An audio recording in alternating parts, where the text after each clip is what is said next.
That's how the U.S. pulls our country into war. We blew up one of our ships. Apparently, the U.S. is in a secret war right now, and it makes sense because I cannot escape this topic in my newsfeed. And I just would like to remind everyone, this is exactly how it felt a couple months before Russia invaded Ukraine. It's like they test the water before like a real invasion or something. Today, I'm going to show you how the shadow war is secretly unfolding behind the scenes in Venezuela. The U.S. government just confirmed that they authorized CIA officers to take covert action against Venezuelan President Nicolas Maduro and the drug. So, New York Times reported Trump administration authorizes covert CIA action in Venezuela. I mean, I'm sure if they can do it secretly and they can just coup that man out of there, then we don't have to invade, I guess is what they're thinking.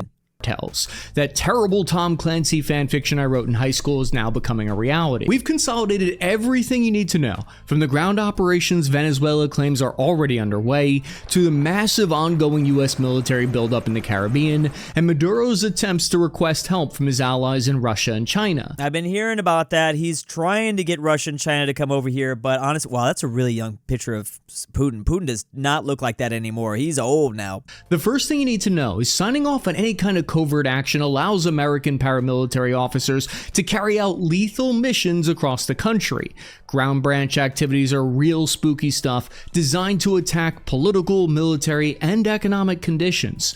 And just a few days after this announcement of that authorization, Venezuelan authorities came out and they claimed in a press conference that they'd captured a plotting a false flag. Now that's what kind of scares me the most right here. Okay, so Venezuela claims to have captured CIA-backed cell plotting false flag attack as tensions with U.S. grow. Venezuela believes Trump is trying to put pressure on President Maduro in order to displace him from power. Oh yeah.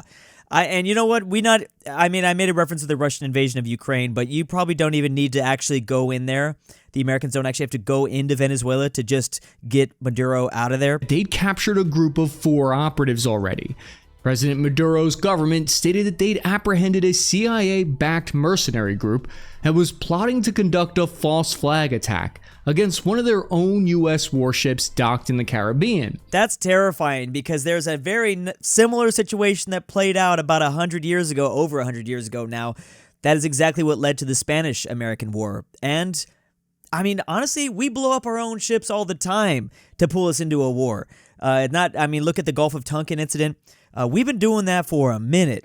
According to them, this attack would have been used as justification by the United States military to go absolutely ham and launch a massive strike against ground targets. This is so interesting because it really says to me that the federal government or the military does not fully believe that they can just get out Maduro peacefully. They can't coup him. To be fair, they've probably been trying to coup this man for 15 years or something like that plus. Or whatever the current leadership is in Venezuela. They can't coup him. Another pretty easy thing you would think that'd be able to happen is just like sustaining a big enough force of Venezuelans that are willing to like riot and protest and get that guy out of there. They can't do that apparently. I mean, that's the weird thing is there's definitely Venezuelans that despise living in Venezuela. But I think the problem is a lot of the Venezuelans just leave. They go to the U.S., they go to the Mexico, they go to the surrounding countries, Colombia too. So maybe because this has been going on, this has been under the surface for like almost 2 decades now, the rivalry and U.S. wanting to get rid of Venezuelan leadership.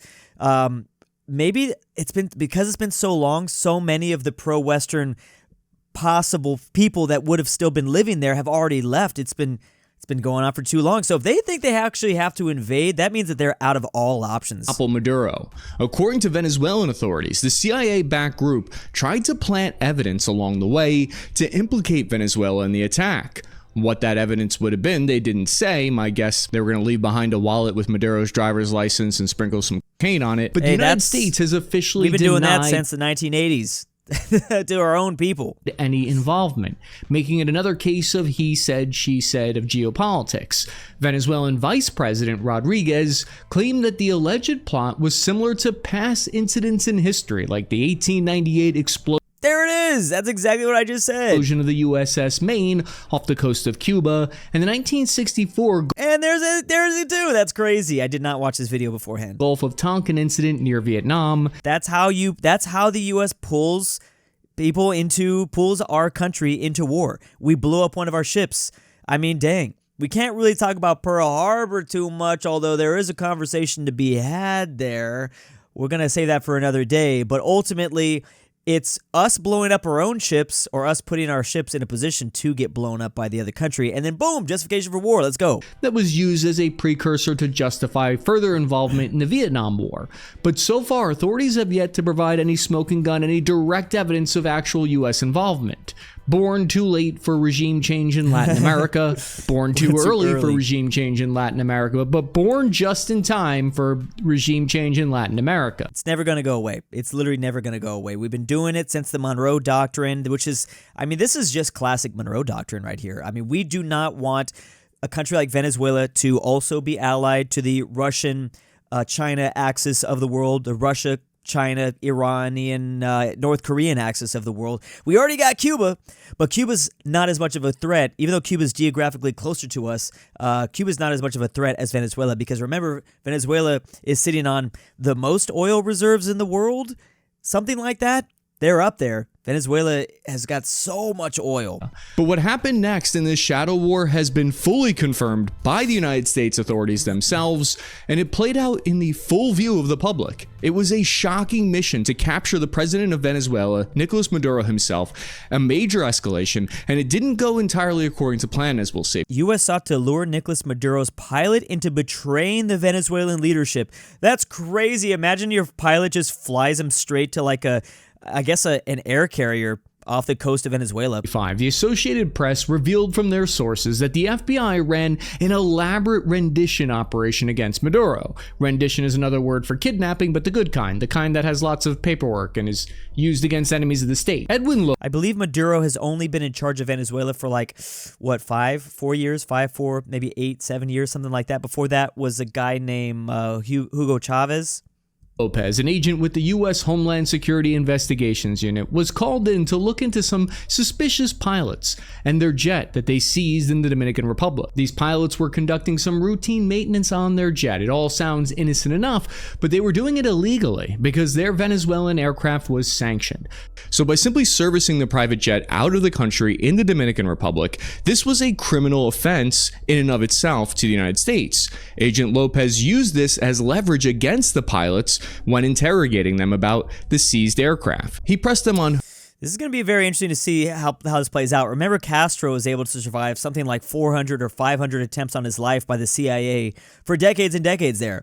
From the 60s till the 2010s or something like that. It was crazy. So is Maduro going to just attempt to do that as well? In the modern day, it might be kind of difficult. Who they fly around, when they do it, where they do it, what celebrities and athletes are they ferrying and where? Lopez then asked if they'd ever flown someone by the name of Nicolas Maduro in their jet. The chief pilot, named Bittner, admitted that he did frequently fly Maduro around. According to insider reporting, the U.S. government then offered Bittner, the chief pilot, a deal. All he had to do was secretly divert their next flight with Maduro on board to a U.S. airbase. That's crazy. And America would then capture him and incarcerate him. That's crazy. And America would make him filthy rich. $50 million. Damn. And he said no to 50 million. Well, actually, I don't even know. 50 million is nice, but I don't know. You literally might be off. Richer, which is a full bounty on Maduro's head. If that sounds crazy, remember that's pretty much the exact same plot that worked at capturing the top cartel bosses from Mexico in 2024. This move is now the FBI's go-to signature kidnapping. It's pretty safe, so I wonder why. He must have a plan. Maduro must have something that he tells his pilots, or he has somebody constantly watching the flight path or something like that. Hat trick at this point. If they caught the what's his name, the cartel guy that way, then I'm sure Maduro's on it.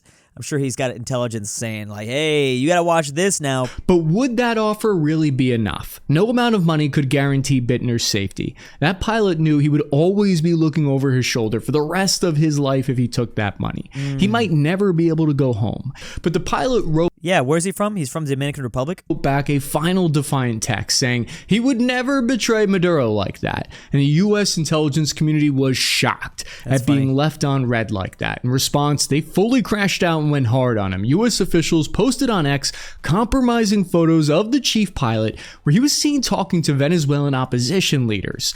No one is more catty than federal agents that have been let on. I'm not surprised. We play dirty, bro. There's people that play dirty out here in our government. It's actually crazy. This post could have been very embarrassing for Maduro, and it could have gotten the pilot Bittner life in prison for his treasonous activities. Because the post quickly went viral, it was seen by 2.8 million people, and this forced Bittner out into the open and panicked President Maduro. From flight tracking data, it looked like his private plane took an immediate U-turn back home while it was up in the air. Maduro's government clapped back and made their own counterpost, denouncing what they called quote-unquote opposition lies and praising the pilots for their on his program debunking the right-wing media's smear campaign about an alleged desertion. Loyalty. The spy v spy shadow war here is between the CIA and Maduro's counterintelligence service that's called the General Directorate of Military Counterintelligence, or DGCIM. They're the ones who are investigating this type of covert action that's being taken by the United States and Venezuela right now. I know the CIA, the Central Intelligence Agency, is seen by a lot of people in the American public as being this like all-knowing sort of a Illuminati force that whatever they do happens. But the CIA has failed multiple times, and horribly as well. Like we all know the times the CIA was successful, and the CIA has been pretty successful in Latin America. Actually, not even pretty. They've been very, very successful throughout the Cold War, 60s, 70s. I mean, they've been very good. There's a huge track record of them failing, though, and then they fail miserably, and then they turn opposition against us. They ultimately, I mean, that's like the biggest criticism of the CIA is that they do stuff and they just piss the world off at us. Along with Cuban intelligence agents, work together closely to monitor every pilot and anyone that's close to Maduro in an attempt to stop this kind of operation. I think part of what... Yeah, I mean, Cuba's going to be probably Venezuela's greatest ally right now. I mean, obviously, that's like the other anti-American force on the continent. Maybe some other players in Central America. I'm not 100% on where Nicaragua sits on the whole situation. What's interesting about these clandestine missions so far is the very public nature of all these announcements. It's pretty unusual to see these kind of things being spoken about openly. From both the Venezuelan and American authorities, they've been airing their dirty espionage laundry for all of us to see on X and on these public press conferences. The fact that Trump made the announcement of authorizing CIA operations in Venezuela public for all of us to know tells us something. Likely he wants Maduro to be paranoid and be seeing operatives in his Cheerios. That's what I was going to say. I think the media is really pushing this pretty hard because you normally don't hear about this. They usually like to... There's a reason why the media reports on certain activities, and you have to always think that there's a force that wants you to know about it. And it might be Trump himself. The federal government, the U.S. might want the media to be publishing as much information about the fact that we have all these ships stationed outside their coast. We've got all these CIA agents infiltrating all aspects of Venezuela. You know, you're trying to make Maduro paranoid. Trump wants that to make Maduro paranoid. The media is probably just reporting on this because people definitely don't like it. The American people, I would say if you poll the American people, a majority do not want to see us in Venezuela. And on the other hand, the fact that Maduro publicly claimed to have caught CIA-backed operatives is unusual, when tradecraft would usually dictate you keep that kind of information secret and close to the chest. This is part of the reason why experts are saying a lot of this conflict so far has been geopolitical theater. Countries are all theater kids and model UN kids at heart, after all. But we're observing that these clandestine methods are reaching their limits, and the shadow war is threatening to turn into a case of full-blown war. I don't know if it'll happen. I really don't know if a full-blown war will for sure happen. I mean, what we do in South America is we just coup the leadership. We coup them out of there. And I think that's what they're probably going to stick with. I mean, we did the Bay of Pigs invasion in Cuba in the 60s, and that went horribly. I think it was the 60s. I don't think we're actually going to send boots on the ground. We're going to continue to mess with them, and we're going to just hope the CIA has the winning track record in Latin America, getting out leadership. Venezuela's going to be hard because they've had this leadership in there for a minute. They are They're trenched in. Phase of this has been fought in secret chats and back channels. The next one's happening in broad daylight. And the size of the US military buildup suggests something far bigger than a counter-narcotics mission. Both the United States and Venezuela are mobilizing huge amounts of force. Since September... I know this diagram continues to show Venezuelan boats versus US. The US would absolutely obliterate the Venezuelan Navy. It would be depressing. It would be sad. We're talking Gulf War sort of KD ratio in the 90s. I mean, that was 33 countries versus just Saddam's Iraq. But it would be crazy KD ratios. The United States has very publicly amassed the largest military force in the Caribbean since the 1980s. Roughly 10% of the entire U.S. Navy is deployed to the Caribbean by late October. And this is even before the USS Gerald R. 10% of the Navy. That's crazy. Remember that Navy... The U.S.'s Navy is mostly to patrol the seas and to protect global trade. That's basically been the role that we've been playing for World War II. So the fact that 10% of basically the police force of the entire world's oceans are just in the Caribbean, that's huge. That's massive. Forward strike group with some 80 more combat aircraft arrived, with the largest and most advanced aircraft carrier in the world. Cuban intelligence is reportedly closely monitoring this buildup and sending those details to Venezuela.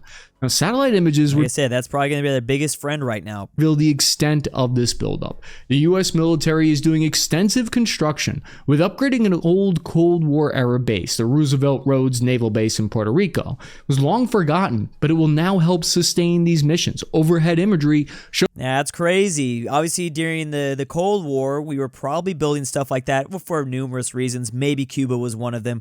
But right now, to see them rebuilding this old air base in Puerto Rico, very likely for Venezuela, that's crazy. It's weird to see some of these, weird to see all the weird, Cold War references, to see us just kind of dive back into a Cold War. Obviously, I've said I don't like to call it a Cold War 2.0 necessarily because it's going to play out drastically differently than the first Cold War. But there are still similarities. Those runways are being cleared to increase fighter jet sortie rates, the construction of new tents for more housing capacity, and construction of additional ammunition storage facilities. Defense contractor sites are lighting up with job offers like I'm working for Halliburton and it's 2003 again. Oh, At boy. only 500... We just lost Cheney too, right?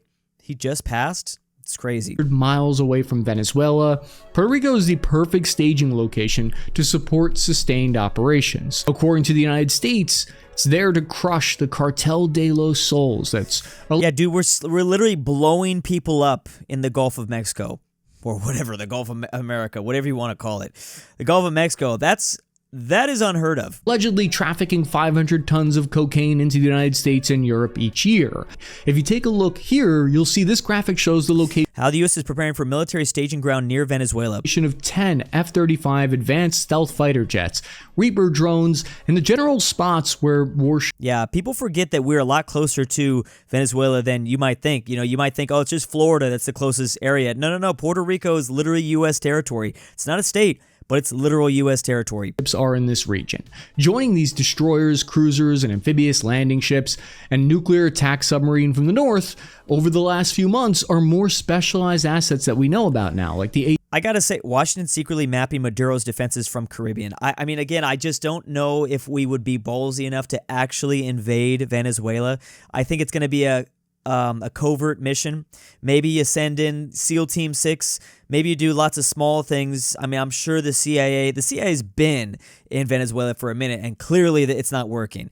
Venezuela has been a problem for the CIA for 20 years, like I said, but it's clearly not working. So I think a lot of this is posturing, like he said. They're geopolitical theater kids. They want to freak Maduro out, but I doubt we send boots on the ground. That might be a complete disaster.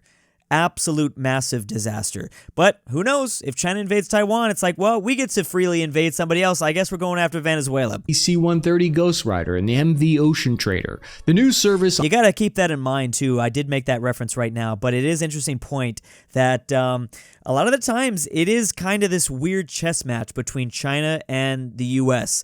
because we are in Cold War 2.0. So you want to position... If China's posturing like they are going to take a former U.S. aligned country, if they're going to like coup a leadership out, or maybe they just like go after Taiwan, for example. Well, we got to have our own checkmate move ready to go. Well, okay, we lose Taiwan, but hey, we just got a new Venezuelan leadership that is now Western allied once again. Online intelligence reported that special operators from that ocean trader ship are now mapping out Venezuela's defensive systems in shaping operations. According to 2 U.S. intelligence officials, Navy SEALs are mapping out targets along the coast. There will be an estimated 15,000 to 17,000 troops dedicated to the mission. The writing is on the wall, or should I say the writing is on the sky, because the U.S. Air Force has been regularly tracked flying supersonic B-1 and B-52 bombers from Air Force bases in Texas, North Dakota, and Louisiana. In this case, America is like the giant floating aircraft carrier. You don't even need an aircraft carrier. Yeah, see, we're not going to put boots on the ground because we're just going to literally bomb them. I think that might be a higher chance. Once you off this guy, then that's literally what apparently their plan. They just want Maduro. Whether you arrest him or you off him, whatever it is, then chaos ensues in Venezuela. You come in, stop the chaos with maybe then it's boots on the ground, but at least you're not facing like an organized threat. And then pump it open for American companies. Start taking that oil. We've seen this story play out far too many times in this new millennium. When you're that close to home, compared to the last few decades of war, the Air Force is barely commuting to work on this one. They barely have to leave home to fire their JASSM cruise missiles that can hit targets over 500 miles away. They lob shots with precision while staying out of any of the range of enemy air defense. The United States military has destroyed at least 18 different vessels so far that they claim are drug boats, killing 70 people we now. saw. The rules of engagement with these have been what we like video. to call in the military officially as loosey-goosey, or there's another one, blast 'em. These attacks have hit in the Caribbean and now the Eastern Pacific Ocean. The reason these attacks are happening at sea, I think, is because it's kind of a legally dubious region. There is less pushback to what happens here. International waters is like the purge, but 24/7. Yeah. No rules, no laws. You want to gamble, go ahead. It's kind of like pirate time all over again. Piracy's back in the, not exactly, but basically the law of pirates back in the Caribbean. Who would have thunk? Marry your cousin, that's fine. You want to murk a bunch of drug runners? It's international waters, splish splash.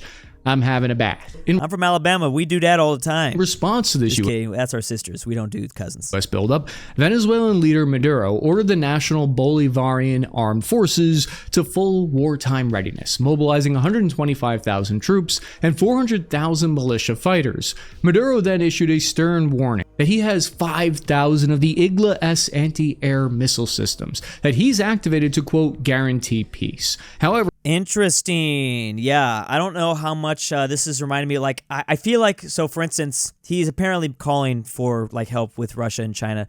I don't see Russia really doing that much to help. Maybe like small things.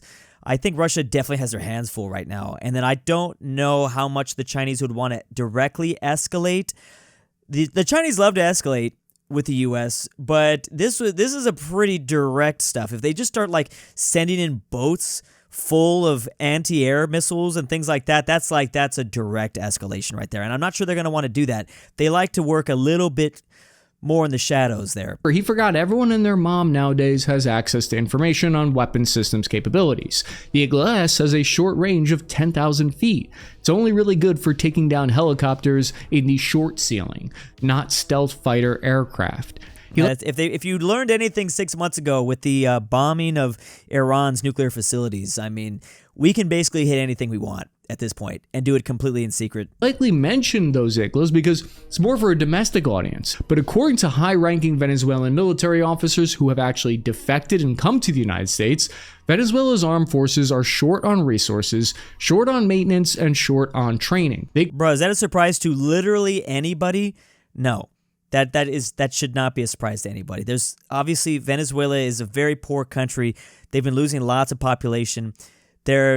I always say this, I always talk about it, but their people's literally they're playing RuneScape for money out here. You could pay a Venezuelan to grind for your character, and that's how certain people are working in Venezuela. That was from an article 5 15 years ago, maybe even. So I don't know if it's still like that, but claimed the Venezuelan military is lousy with corruption and internal scheming that makes it far less powerful than its size on paper would suggest. I'm sure According that's to the a case. few sources, operational readiness across their armed forces is estimated between 25 to 40%. T-72 tanks and BTR-80 armored vehicles suffer from frequent mechanical failures, with spare parts in very short supply.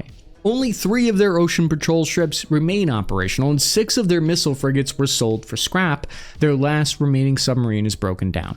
I like a surface-level analysis as much as the next military YouTuber. It's true the Venezuelan military has 22 Soviet-era Su-30 fighter jets, but according to deeper open and source intelligence from insiders, only 4 are fully operational of those fighters.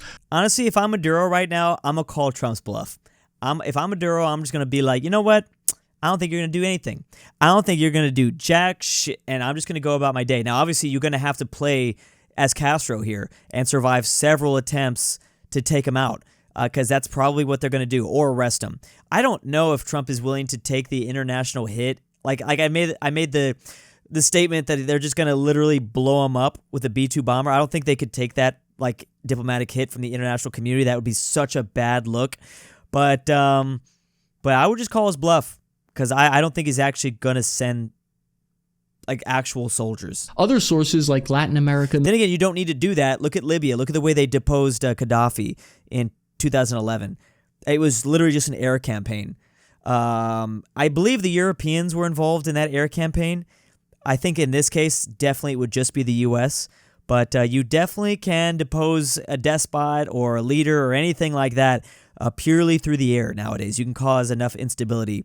And but you still need the protest forces. You still need the ground Venezuelans to rise up and fight on the ground. Military aviation places it slightly higher at 13 being operational. This is not to say, though, that there are no threats. Venezuela's Air Force has the KH-31 anti-ship missile with a possible range of 70 miles. Launched from a Su-30, that range even increases. It has the potential to speed through a warship's point defenses with that 200-pound warhead, and that's no fun for nobody.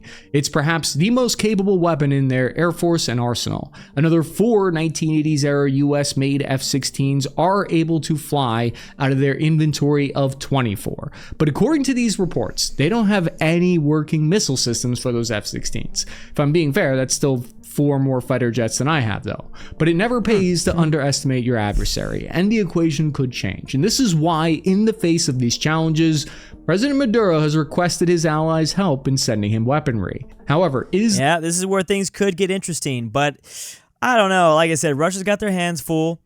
Does Russia and China want to lose this ally of Maduro? Hell no. They want to see him in power. But they have to be very careful with the way they help this man. The Russian Federation able and willing to provide more effective weapons. Does Maduro only speak?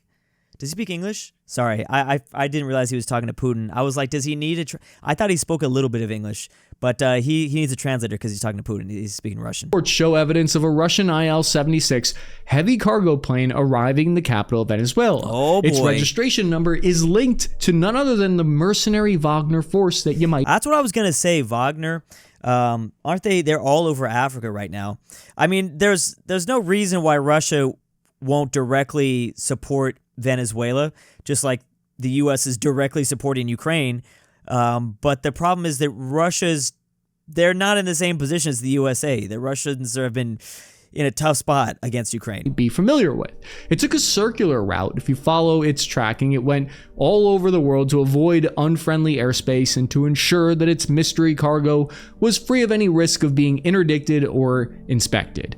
But we know it's the type of aircraft that frequently delivers rockets, missile systems, small arms. Everyone's favorite game of climbing the escalation ladder continued on Friday, November 7th, when Russian Foreign Ministry and several other high-ranking Russian officials claimed that they were ready to support Maduro and potentially even send new types of long... Putin ally floats sending Venezuelan nuclear capabilities. It's the Cold War all over again. The Cuban Missile Crisis 2.0, but this one's going to be called the Venezuelan Missile Crisis. Range missiles, trying to kind of stick it to the United States. Moscow just gave Venezuela air defenses, not ruling out strike missiles, Russia officials. I mean, look at the way the Cold War did play out. Boom. We got a huge black eye in the Vietnam War. The U.S. did. The U.S. lost in Vietnam. The Vietnamese ended up becoming communists. About 5 years after the fall of Saigon, or something like that, you have the Russian invasion of Afghanistan. And let me tell you, the U.S. was bloodthirsty on getting some revenge, and they were destined to turn Afghanistan into Russia's own Venezuela, or the Soviet Union's own, Vietnam. Too many V countries that we're talking about. We did. We turned Afghanistan into the USSR's Vietnam that the U.S. experienced like a decade earlier. The same thing's kind of playing out. Like, we're supporting Ukraine, Russia's invading Ukraine. Russia's like, damn, we want the U.S. to be fighting their own Ukraine.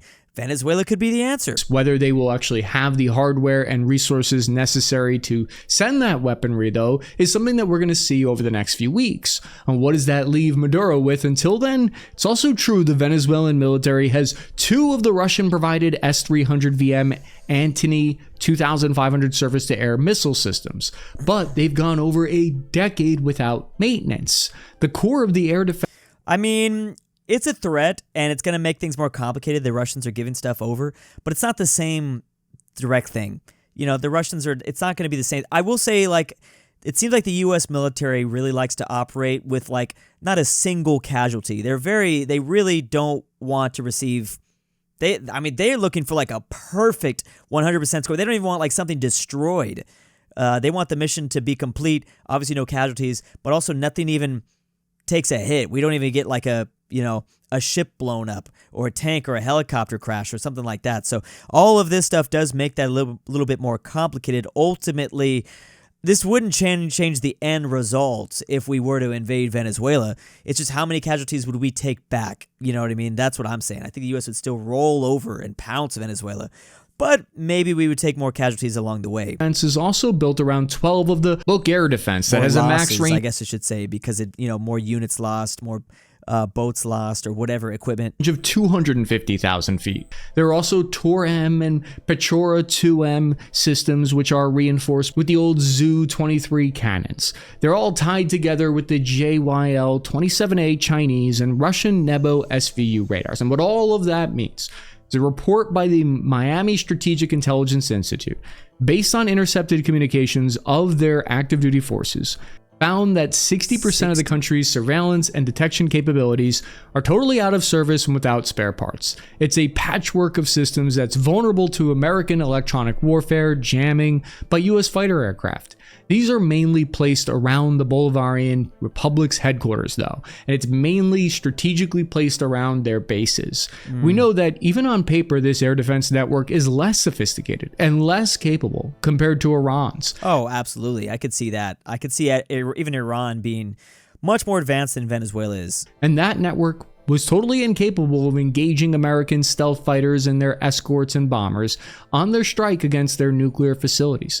This information is corroborated from a number of different open sources, not just former defective soldiers.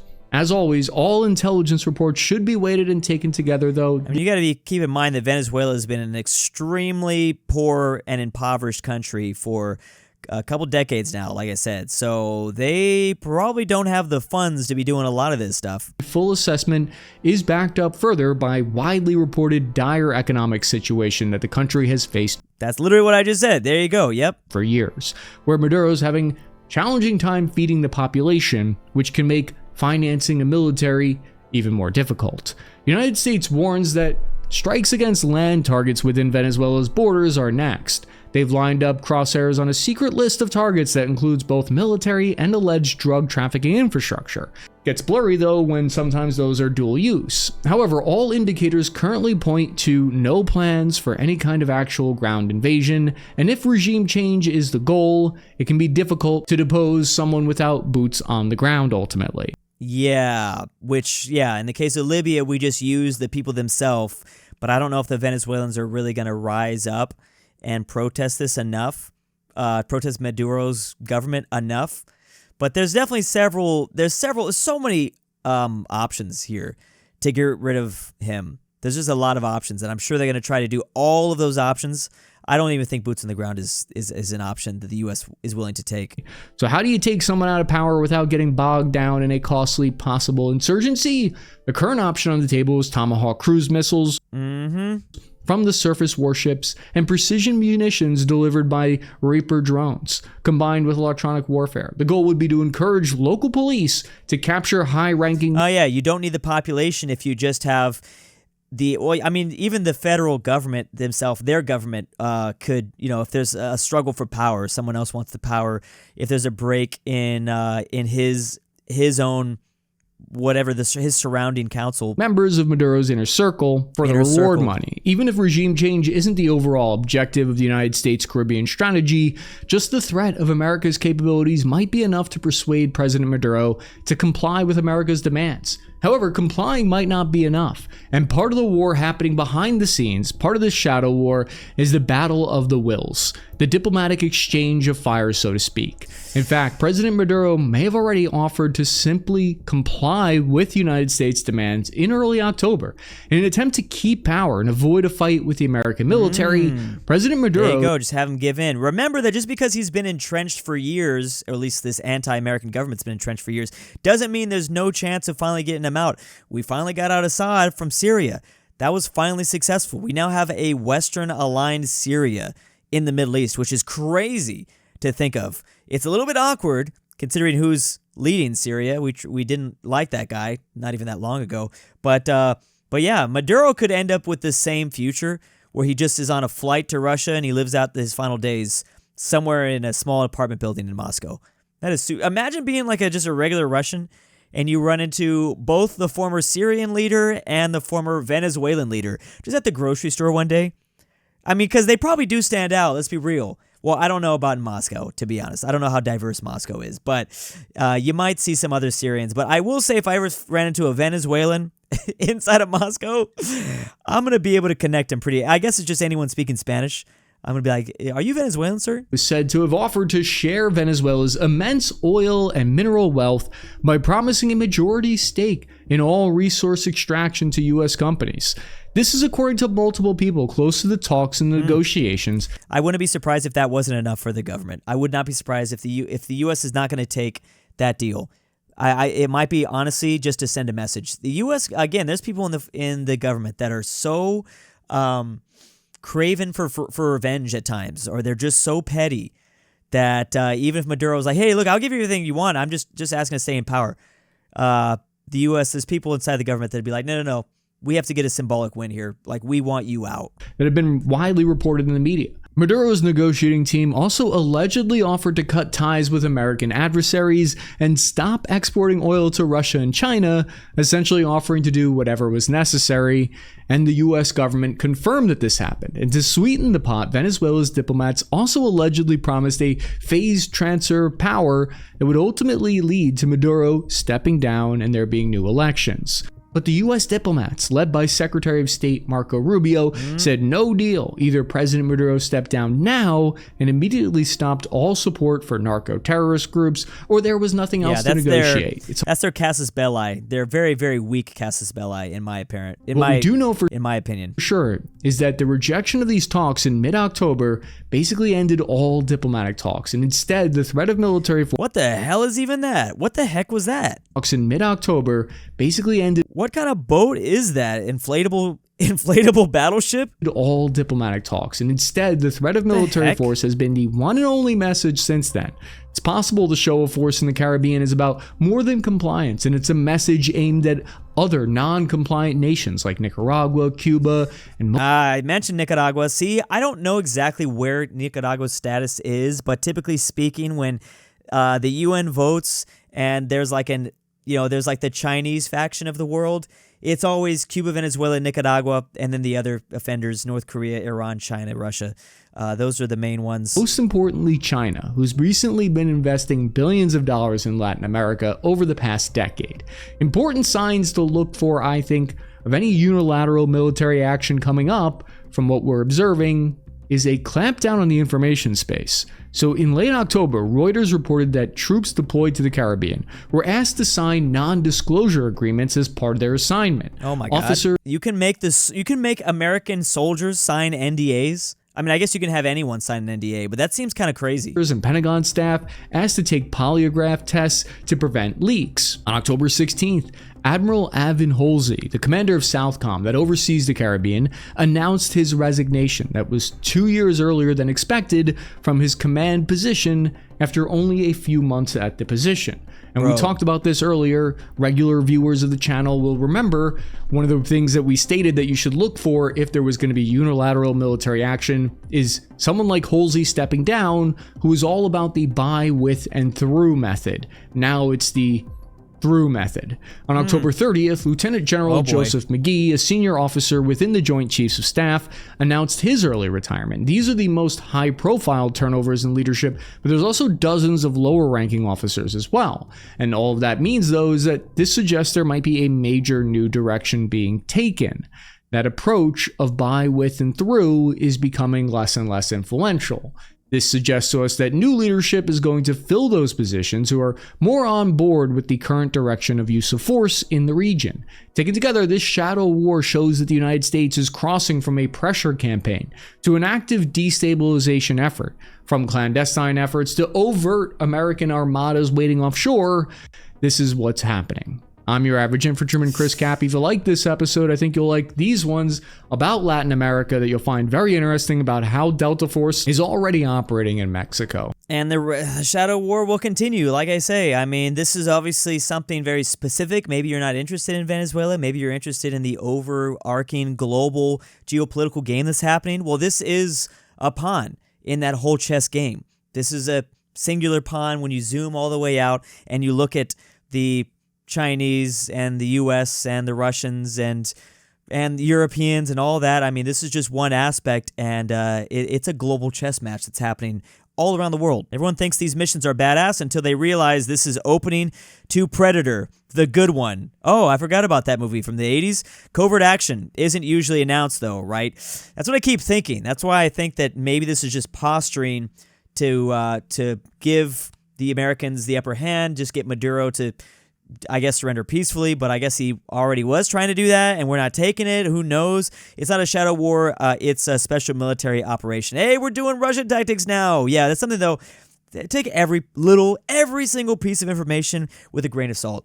All of this, you always have to look at every piece of information from multiple angles, and why would they be saying this, and what are they doing, and there's a reason for this information. We're just trying our best to piece together this stuff, but honestly, it could all just be a bunch of smoke and mirrors. The buildup in the Caribbean is really wild to see. It's crazy in the internet age to just know that something is starting to kick off and it's all being tracked and covered where I can watch it on YouTube. I thought about that a lot with the Russian-Ukraine war, especially because you can literally watch the battle daily, basically, in certain YouTube channels. Like, the Cold War 2.0 is going to be a completely different place. It's going to be so much better, at least if you want to watch the horrors on the internet. And if that's you, please subscribe to Cappy Army and subscribe to this channel right here, Durnil, because I will be here to give my takes on all this stuff. And I can't wait to watch it with you. I will have a lot to say, and it's just a giant game, a giant, insane game, and all of our lives are at risk. And here's a big thank you to this month's patrons. Can white people smell the rain? It's pronounced Tour de Sillas, Drew. DruuuWu Labubu. Conquered Bread. White Grape of the Pirates. Never change, Drew. Unless you want to. LuxembourgLover. Fredrik Tibblin. Pavlik. KingBearHaze. NordTyrol. LoreTrack. Name here. Nolan. Check the Patreon link down below in the description.